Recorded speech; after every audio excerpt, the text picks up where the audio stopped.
অবশেষে কি তবে সেই মাহেন্দ্রক্ষণ ঘনিয়ে এলো? সারা বিশ্ব যখন শান্তির আশায় বুক বাঁধছিল, ঠিক তখনই মধ্যপ্রাচ্যের বুক চিরে বেজে উঠল যুদ্ধের দামামা। আপনারা কি কল্পনা করতে পারেন বিশ্বের সবচেয়ে গুরুত্বপূর্ণ জলপথ, যার উপর ভিত্তি করে টিকে আছে কোটি কোটি মানুষের জীবন আর অর্থনীতি? সেই হরমুজ প্রণালী আজ কার্যত অচল। হ্যাঁ বন্ধুরা, ইরান অবশেষে তার সেই বহুল আলোচিত মরণ কামড় দিয়ে বসল।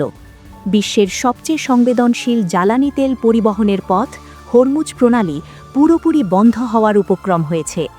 এটি কেবল একটি খবর নয়, এটি বিশ্ব রাজনীতির এক বিশাল ভূতাত্ত্বিক পরিবর্তন।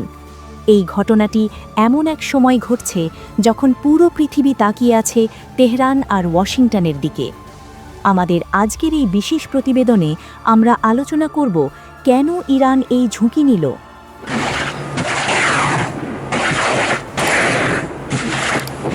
এখন প্রশ্ন হল, কেন এই চরম সিদ্ধান্ত নিল আয়াতুল্লাহ আলী খামেনির দেশ?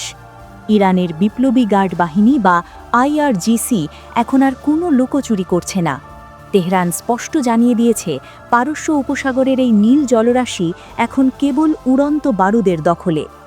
আপনারা শুনলে অবাক হবেন যে এই মুহূর্তে হরমুজের চারদিকে চলছে ইরানের ভয়াবহ সামরিক মহড়া, যার নাম দেওয়া হয়েছে smart control of the strait of Hormuz. ভাবুন তো, সমুদ্রের মাঝখানে আগুনের গোলা আর মিসাইলের গর্জন।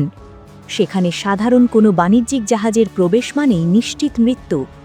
ইরানের আইআরজিসি বাহিনী হুঁশিয়ারি দিয়েছে, সামনে যাকেই পাবে তাকেই জ্বালিয়ে পুড়িয়ে ছারখার করে দেওয়া হবে।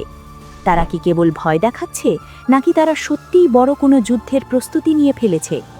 তেলের জন্যেই যে আমেরিকা বারবার মধ্যপ্রাচ্যে থাবা বসায়, এখন সেই তেল পরিবহনেই সবথেকে বড় বাধা হয়ে দাঁড়িয়েছে তেহরান। এবার একটু গভীরে যাওয়া যাক। এই উত্তেজনার নেপথ্যে রয়েছে এক দীর্ঘ ইতিহাস এবং বর্তমানের জটিল রাজনীতি। একদিকে আমেরিকা আর ইরানের মধ্যে যখন সুইজারল্যান্ডের জেনেভায় পরমাণু কর্মসূচি নিয়ে আলোচনার টেবিল গরম হচ্ছে, ঠিক তখনই কেন এই রণপ্রস্তুতি? এটি কি কেবলই একটি সামরিক মহড়া, নাকি আলোচনার টেবিলে আমেরিকাকে চাপে রাখার এক মোক্ষম অস্ত্র?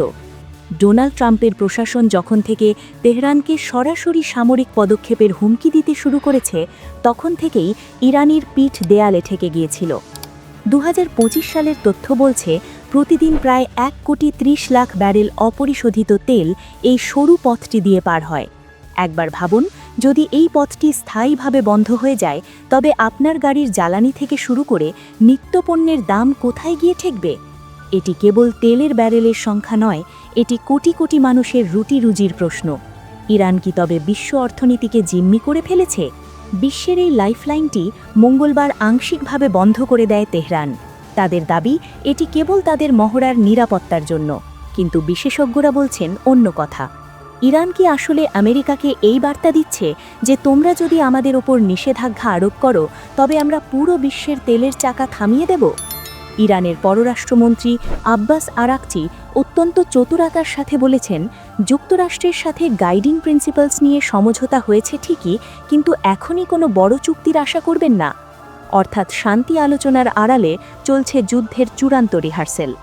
এই মহড়ায় ব্যবহৃত হচ্ছে অত্যাধুনিক ড্রোন, অ্যান্টিশিপ মিসাইল এবং গানবোট। ইরান দেখাতে চায়, পারস্য উপসাগরে তাদের অনুমতি ছাড়া একটি পাতাও নড়বে না। আমেরিকা কি এই চ্যালেঞ্জ গ্রহণ করবে, নাকি পিছু হটতে বাধ্য হবে? সমুদ্রে সেই উত্তাল ঢেউয়ে এখন কেবল ইরানের যুদ্ধজাহাজের আনাগোনা। মহড়ার সময় গোলাবর্ষণের জন্য যে নির্দিষ্ট এলাকা নির্ধারণ করা হয়েছে, সেটি কাকতালীয়ভাবে বাণিজ্যিক জাহাজ চলাচলের মূল রুটের সাথে মিলে গেছে। এর মানে কি দাঁড়ায়? এর মানে হলো, ইরান কৌশলে বুঝিয়ে দিচ্ছে যে এই জলপথের চাবিকাঠি এখন তাদের হাতে।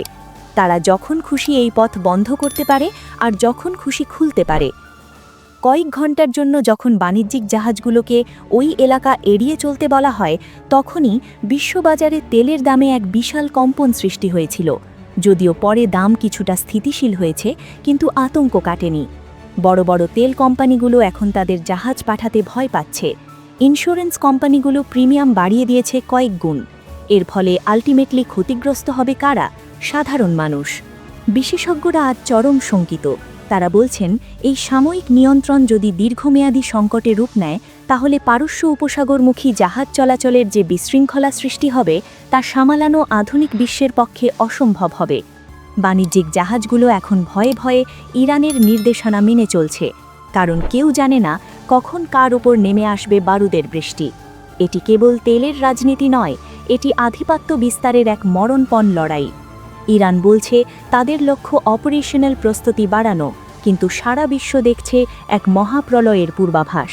তেহরানের রাস্তায় এখন সাধারণ মানুষের মুখে একটাই আলোচনা, যদি যুদ্ধ লেগে যায় তবে কি হবে? বন্ধুরা, মধ্যপ্রাচ্যের এই আগ্নেয়গিরি যদি একবার বিস্ফোরিত হয় তবে তার উত্তাপ থেকে কেউ রেহাই পাবে না। একদিকে ট্রাম্পের হুমকি, অন্যদিকে খামেনির অনমনীয় মনোভাব। মাঝখানে পড়ে আছে বিশ্ব অর্থনীতি আর সাধারণ মানুষের ভবিষ্যৎ। হরমুজ প্রণালী কি সত্যিই একটি স্থায়ী যুদ্ধক্ষেত্রে পরিণত হতে যাচ্ছে, নাকি শেষ মুহূর্তে শান্তির সাদা পতাকা উড়বে? ইতিহাস সাক্ষী আছে, হরমুজ প্রণালী নিয়ে এর আগেও বহুবার দ্বন্দ্ব হয়েছে, কিন্তু এবারের উত্তেজনা যেন সব সীমা ছাড়িয়ে যাচ্ছে। ইরান কি তার স্মার্ট কন্ট্রোলের মাধ্যমে আমেরিকাকে কোণঠাসা করতে পারবে, নাকি আমেরিকা আবার কোনো নতুন সামরিক জোট গঠন করবে? প্রশ্ন অনেক, কিন্তু উত্তর লুকিয়ে আছে সময়ের গর্ভে। আজকের এই বিশেষ বিশ্লেষণটি আপনার কাছে কেমন লাগলো? ইরানের এই দুঃসাহসিক পদক্ষেপ কি বিশ্বশান্তির হুমকি, নাকি এটি একটি সার্বভৌম দেশের আত্মরক্ষার অধিকার? আপনার মূল্যবান মতামত আমাদের কমেন্ট বক্সে লিখে জানান। যদি এই ভিডিওটি তথ্যবহুল মনে হয় এবং আপনি নিয়মিত এমন আন্তর্জাতিক ভূরাজনীতি নিউজ জানতে চান, তবে এখনই আমাদের চ্যানেলটি সাবস্ক্রাইব করুন। দেখা হবে পরবর্তী কোনো এক গুরুত্বপূর্ণ প্রতিবেদনে।